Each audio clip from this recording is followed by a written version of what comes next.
علی هستم و کانال پیکسل لایت رو نگاه میکنیم. من در هفته چند ویدیو آموزشی با همین موضوعات قرار میدم تو کانالم که اگه علاقه داری لطفا از پایین دکمه سابسکرایب فراموش نشه. اگرم ویدیو مفید بود خواهشاً لایک کنید. یه مبحث خیلی جذاب، موضوع هک. من توی ویدیو قبلی بهتون گفتم چطوری قراره واتساپ همون هک بشه و حتی حسابای بانکیمون. اگر اون ویدیو رو ندیدی لطفاً اینجا رو الان استاپ بکن، برو اول اون رو ببین. چرا؟ چون من یه سری نکاتی تو اون ویدیو گفتم که دقیقاً تو همین ویدیو هم تکرار میشه، اما با تفاوت این که اون واسه واتساپ و حساب بانکی بود، این واسه اینستاگرامه. ما طراحی سایت که انجام میدیم، اصلا نمیخوام راجع به سایت حرف بزنم، اما میخوام یه نکته بهتون بگم. مثلا میخوایم یه سایتی رو طراحی بکنیم، خب نیاز نداریم که بیایم در از دامین بخریم، هاست بخریم. چیکار میکنیم؟ آنلاین گفتم و بعضی میگن خب چرا از لوکال هاست خود سیستمت نمیخوای استفاده بکنی؟ میگم آنلاین. برای اینکه آنلاین بخوایم این کار رو انجام بدیم، یعنی یه دموی از اون طرحی که داریم رو به دیگران یا به شرکامون نمایش بدیم، نیاز به هاست و دامین رایگان داریم. شرکت‌های ایرانی و خارجی زیادی وجود داره که واقعا این مزیت خیلی خوبه، این که میاد درست بهتون دامنه و هاست رایگان میده. خب اما این دامنه ساب دامین اون شرکته در اصل. مثلا دارم میگم مثلا pixelite.x.com، اون x اسم برند، اسم اون شرکتیه که قراره به من هاستینگ و دامین رایگان رو بده. خب هکر میاد چیکار میکنه؟ میاد یه سوء استفاده خیلی جذابی میکنه، میاد از همین هاستینگ و دامین رایگان استفاده میکنه و یه حساب ایمیل واسه خودش میسازه.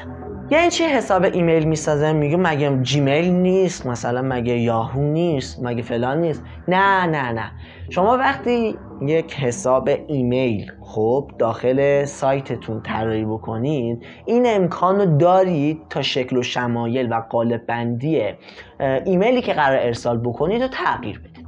خب اینو میدونیم که اینستاگرام خب میاد به کاربراش بابت هر موضوعی یه ایمیلی ارسال میکنه، درسته؟ هکر دقیقاً میاد با استفاده از اون ایمیل، ممکنه ایمیل کاریت باشه یا هر چی، اون ایمیل رو برمی‌داره، اینو میذاره یه جا یادداشت میکنه. خب حالا هاست و دامین رایگان هم که داره، حساب ایمیل هم ساخته، کافی چند خط کد نویسی بلد باشه تا اون قالب بندی اینستاگرام رو خب اون قالب بندیشو طراحی بکنه با کد نویسی مثلا HTML و CSS و ایمیلی که در قرار واسهتون ارسال بکنه مشابه این قالب بندی اینستاگرام باشه.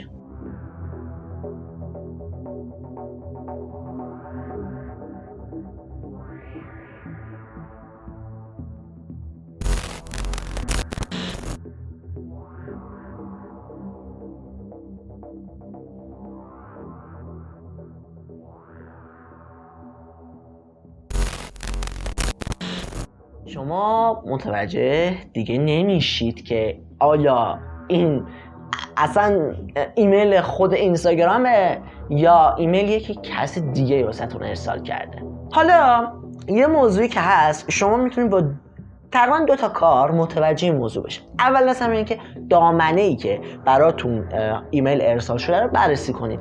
اینستاگرام با دامنه همین instagram.com با همین دقیقاً با همین دامنه براتون ایمیل ارسال میکنه، نه پسوندی داره نه پیشوندی. بنابراین اگر پسوند و پیشوندی داشت اون که واسهتون ارسال شده، بدونید شما سوژه برای هک هستید.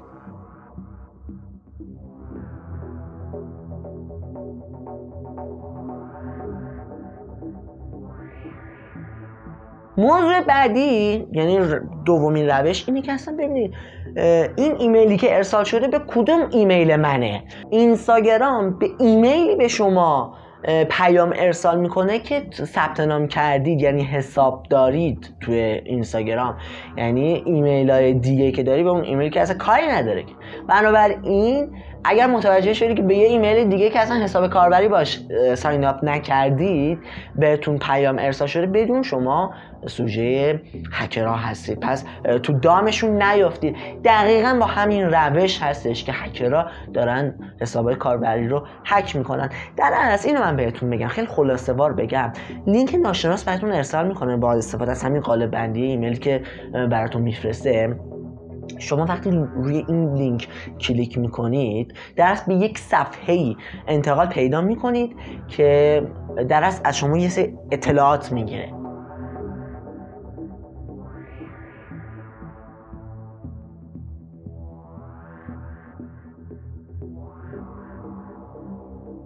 خب دقیقا با همین اطلاعات اون هکر که پشت میز نشسته منتظره وارد حساب کاربریتون میشه و حالا دیگه اتفاقاتی که نباید میافتد. بنابراین حواستون جمع باشه که از کی و از کدوم دامنه داری ایمیل میگیری. رو هر لینکی به هیچ وجه کلیک نکن. کلیک هم کردی هم با همون یه دونه کلیک هک نمیشه. اطلاعاتی که قرار شما وارد بکنی اطلاعاتیه که باعث هکتون میشه.